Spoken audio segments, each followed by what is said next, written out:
நண்பர்களே, இன்னைக்கு நம்ம பல பேருக்கு தெரியாத ஒரு சூப்பரான அருவியை பற்றி தான் நம்ம பார்க்க போகிறோம். அதாவது ரெண்டு மலைக்கு நடுவில் ஒரு ஆறு மாதிரி போயிட்டு இருக்கோம். அந்த ஆற்றுலையே நடந்து வந்தோம் அப்படின்னா அந்த ஆற்றோட முடிவில் ஒரு சூப்பரான அருவியை வந்து நம்ம பார்க்க முடியும். இந்த அருவியை பொறுத்தவரையும் இங்கே இருக்கக்கூடிய மக்களே வந்து பல வருஷமாக இந்த ஏரியாவில் தான் நான் இருக்கேன், இப்படி ஒரு அருவி இருக்குது அப்படின்னு எனக்கு தெரியாது அப்படின்னு சொல்கிற அளவுக்கு ஒரு சூப்பரான அருவி இது.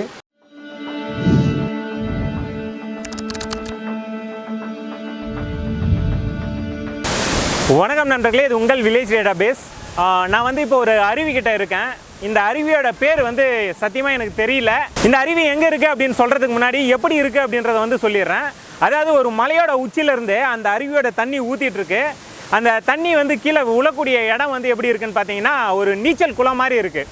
அதாவது யோசிச்சு பாருங்கள், அருவியிலேருந்து தண்ணி ஊற்றுது, அந்த இடத்துல ஒரு நீச்சல் குளம் இருந்தால் அதில் நம்ம குளித்தா எவ்வளோ சந்தோஷமாக இருக்கும் அப்படின்னு சொல்லிட்டு அந்த மாதிரியான ஒரு அனுபவம் இந்த அருவியில் வந்து குளித்தோம் அப்படின்னா நம்மளுக்கு கண்டிப்பாக கிடைக்கும். அதாவது வேலூர் மாவட்டத்திலேருந்து புதுசாக பிரித்த திருப்பத்தூர் மாவட்டத்தில் தான் இந்த அருவி இருக்குது. அதாவது சென்னை டு பெங்களூர் ஹைவேல வாணியம்பாடியிலேருந்து நாட்ராம்பள்ளி வர இடத்துல புத்துக்கோயில் அப்படின்னு சொல்லிட்டு ஒரு கோயில் இருக்குது. அந்த கோயிலேருந்து திம்மாம்பேட்டை வழியாக வந்தோம் அப்படின்னா அலசந்தபுரம் அப்படின்னு சொல்லிட்டு ஒரு ஊர் இருக்கும். அந்த ஊரில் இருந்து வெங்கடராஜபுரம் அப்படின்னு சொல்லிட்டு ஒரு ஊருக்கு நம்ம போக வேண்டியது இருக்கும்.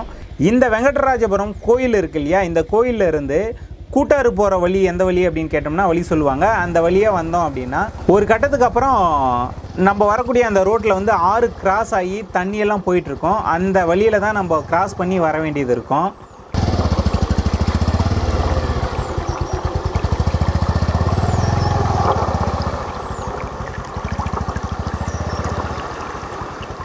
இந்த இடம் பார்க்க ரொம்ப அழகாக இருக்கும். ஏன்னா ஒரு மலை இருக்கும், அந்த மலையடி வாரத்துலேயே வந்து சின்ன ஆறு மாதிரி போயிருக்கும். இந்த ஆற்றுல வந்து தண்ணி போயிட்டுருக்கோம். அந்த தண்ணியில் நம்ம வந்து கிராஸ் பண்ணி தான் வந்தாகணும். ஸோ அந்த தண்ணியில் வர அந்த பைக்கில் நம்ம அந்த தண்ணியை கிராஸ் பண்ணி வரும்போது ஒரு சூப்பரான ஃபீல் வந்து கிடைக்கும்.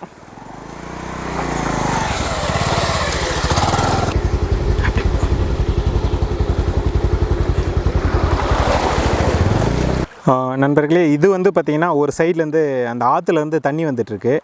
அப்படியே இந்த பக்கம் திரும்பினோம்னா இங்கே ஒரு சைட்லேருந்து அந்த ஆற்றுலேருந்து தண்ணி வந்துட்டுருக்கு.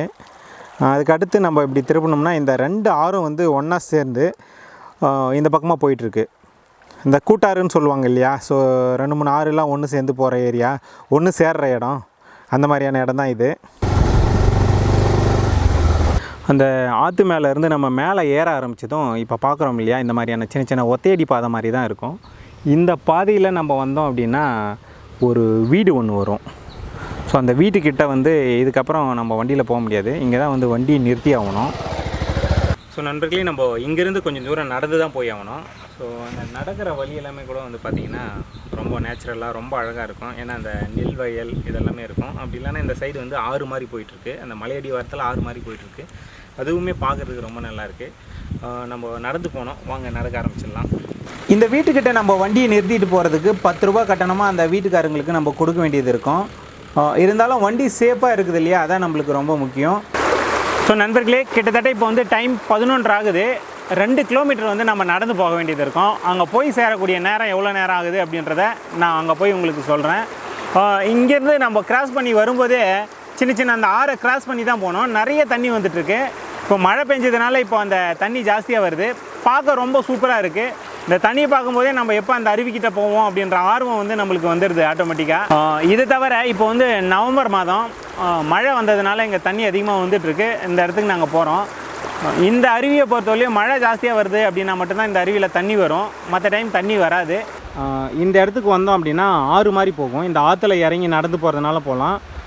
ஆற்றுல போகிறதுக்கு கொஞ்சம் ரிஸ்க் அப்படின்னு தோணுச்சுன்னா இந்த பார்த்திங்கன்னா தெரியும், ஒரு பனைமரம் ஒன்று இருக்கும். அந்த பனைமரத்து சந்தில் அந்த பக்கம் ரோடு போகும்.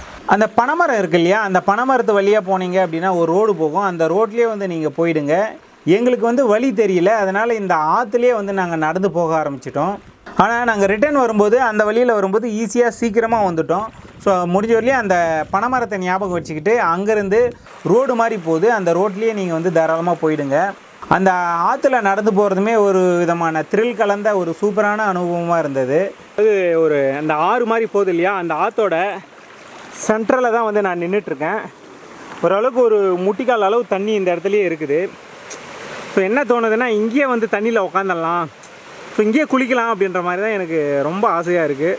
ஏன்னா தண்ணியில் குளிக்கிறது அப்படின்னா மணிக்கணக்காக குளிச்சுக்கிட்டே இருப்பேன்.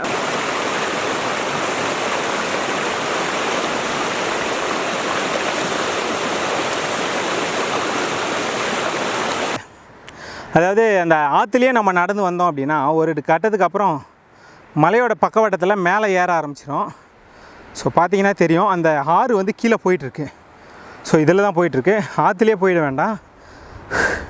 ஸோ மலையோட ஓரம் ரோடு போகும். இந்த மாதிரி ரோட்டில் ஏறி மேலே போனோம்னா அந்த அருவி வரும். ஒத்தையடி பாதை மாதிரி போகும். ஸோ அந்த பாதையும் வந்து ரொம்ப கரடு முரடாக ரொம்ப மோசமாக தான் இருக்கும்.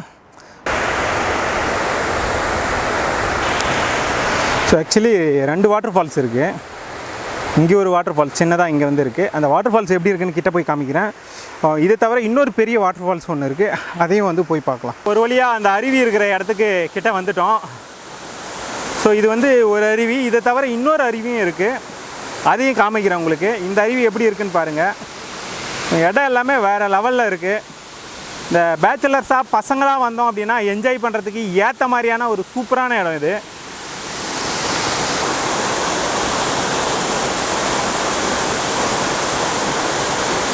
இந்த அருவி ஊற்றுது இல்லையா, அது கீழே பாருங்கள் குளம் மாதிரி இருக்குது.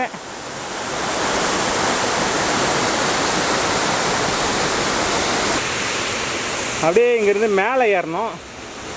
ஸோ மேலே ஏறிட்டு ரைட் சைடில் போனோம்னா அங்கே தான் வந்து மெயின் ஃபால்ஸே அங்கே தான் வந்து இருக்குது. அதாவது மெயின் அருவியே அங்கே தான் வந்து இருக்குது. அங்கே போய் பார்க்கலாம். அதாவது ஒரு மலையோட எட்ஜில் அந்த ஓரத்தில் தான் நம்ம நடந்து வந்துட்டுருப்போம். இந்த பக்கம் வந்து ஒரு சின்ன பள்ளத்தாக்கு மாதிரி இருக்கும். அந்த பள்ளத்தாக்கில் ஆறு மாதிரி போயிட்டுருக்கு. இப்போ தெரியுது இல்லையா, இந்த ரோட்டில் தான் நம்ம நடந்து போக வேண்டியது இருக்கும். ஒரு சூப்பரான அட்வென்ச்சர் ட்ரிப்பாக இருக்கும். கிட்டத்தட்ட ஒரு 1.5 மணி நேரம் இல்லை 2 மணி நேரம் நம்ம நடக்க வேண்டியது இருக்கும். சீக்கிரம் நடந்தீங்க அப்படின்னா 1 மணி நேரத்துலேயே நீங்கள் இந்த இடத்துக்கு வந்து ரீச் ஆகிடலாம். அதாவது வி ஷேப்பில் இருக்கக்கூடிய அந்த மலையில், அந்த மலையோட எண்டில் தான் இந்த அருவி தண்ணி மாதிரி ஊற்றிட்டுருக்கு. நாங்கள் போகும்போது பல பேர் எங்கள் கூட இந்த இடத்துக்கு வந்திருந்தாங்க. எல்லாருமே வந்து பார்த்திங்கன்னா புதுசாக தான் இந்த அருவி இருக்கிறது எங்களுக்கு தெரியும், இதுக்கு முன்னாடி தெரியாது இந்த மாதிரி ஒரு அருவி இருக்கிறது, அதனால தான் நாங்கள் பார்க்க வரோம் அப்படின்னு வந்து சொல்லிகிட்டு இருந்தாங்க. இங்கேருந்து பார்த்தா லைட்டாக தெரியுது அந்த அருவி இருக்கிறது. ஸோ இந்த வழியிலேருந்து அப்படியே கீழே இறங்குது, மலையிலேருந்து அந்த ஆற்றுக்கிட்ட கீழே இறங்குது. ஸோ வாங்க போகலாம், ரொம்ப மூச்சு வாங்குது. ஒரு வழியாக அந்த அருவி இருக்கக்கூடிய, அதாவது மெயின் அருவி இருக்கக்கூடிய இடத்துக்கு வந்துட்டோம். என்னென்னா இந்த அருவி இருக்கிறது யாருக்குமே தெரியல, இப்போ தான் வந்து கொஞ்சம் கொஞ்சமாக தெரிய ஆரம்பிச்சிருக்கு. இந்த இடத்த பொறுத்தவரையிலையும் குழந்தைங்க லேடிஸ் எல்லாமே வரலாமா அப்படின்னு கேட்டிங்கன்னா கொஞ்சம் ரிஸ்க்கு தான். பேச்சுலர்ஸாக பசங்களாக வர்றதுக்கு ஏற்ற இடம், சூப்பராக என்ஜாய் பண்ண முடியும் இந்த இடத்துல. முடிஞ்ச வரையும் வர்ற வழியில் நீங்கள் தண்ணி கேன் நீங்கள் சாப்பிட்றதுக்கு ஏதாச்சும் வாங்கிட்டு வந்துடுங்க. நீங்கள் வந்து ரிட்டர்ன் போகிறதுக்கு குறைஞ்சபட்சம் 3 இல்லை 4 மணி நேரம் ஆகும். ஆனால் இந்த இடத்துக்கு வந்துட்டீங்க அப்படின்னா வேறு லெவலில் என்ஜாய் பண்ணலாம். இந்த மாதிரியான இடம் வந்து கோவாவில் தான் வந்து, அதாவது தூத்சாகர் அப்படின்னு சொல்லிட்டு ஒரு வாட்டர் ஃபால்ஸ் இருக்குது. அந்த அருவியும் இதே மாதிரி தான், மலையோட உச்சியிலேருந்து தண்ணி கொட்டிகிட்டு இருக்கும். அதுக்கு கீழே நீச்சல் குளம் மாதிரி இருக்கும். குளிக்கிறதுக்கு ரொம்ப சூப்பராக இருக்கும். ஏன்னா ஒரு சில இடங்கள்லாம் போனோம் அப்படின்னா அந்த அருவியில் குளிச்சுட்டு வந்துடுவோம், கீழே தண்ணி தேங்காது. ஆனால் இந்த இடத்துல தண்ணி தேங்கிறது, ஒரு நீச்சல் குளத்தில் குளிக்கிற அந்த ஃபீல் வந்து கிடைக்குது. இந்த இடத்துக்கு கூகுள் மேப்போட லொக்கேஷன் வந்து கரெக்டாக எனக்கு கிடைக்கல, இல்லைனா அந்த மேப்போட லிங்க் வந்து நான் உங்களுக்கு வந்து கொடுத்துருப்பேன். நாங்களுமே வழி தெரியாமல் கேட்டு தான் வந்தோம். இருந்தாலும் இந்த வீடியோ பார்த்துட்டே வந்தீங்க அப்படின்னா நிச்சயமாக உங்களுக்கு வந்து ஓரளவுக்கு இந்த இடத்துக்கு வந்துடலாம். மொத்தத்தில் ஒரு சின்ன ட்ரிப்பாக இருந்தாலும் ரொம்ப சூப்பரான ஒரு ட்ரிப்பு. நம்ம ஊரில், அதுவும் நம்ம பக்கத்தில் இந்த மாதிரி ஒரு அருவி இருக்கிறது இவ்வளோ நாள் நம்மளுக்கு தெரியாமல் போயிடுச்சு. ரெண்டாவது, இதை வந்து சுற்றுலா பிளேஸாக வந்து அறிவிக்க முடியுமா அப்படின்னு கேட்டிங்கன்னா கொஞ்சம் ரிஸ்க்கு தான். ஏன்னா ஆண்களாக இருக்கட்டும், பெண்களாக இருக்கட்டும், குழந்தைங்களாக இருக்கட்டும், ஈஸியாக வந்து போகிற இடமா இருந்தால் அதை வந்து சுற்றுலாத்தலமாக வந்து நம்ம அறிவிக்கலாம். கொஞ்சம் ரிஸ்க் எடுத்து வரக்கூடிய இடம். இதை வந்து சுற்றுலாத்தலமாக அறிவிக்கணும் அப்படின்னா கொஞ்சம் யோசிக்க வேண்டிய விஷயம்தான். இருந்தாலும் நம்ம பசங்களாக போகும்போது ரொம்ப ஃபன்னாக சூப்பராக இருக்கும், என்ஜாய் பண்ணிட்டு வரலாம். நன்றி, வணக்கம்.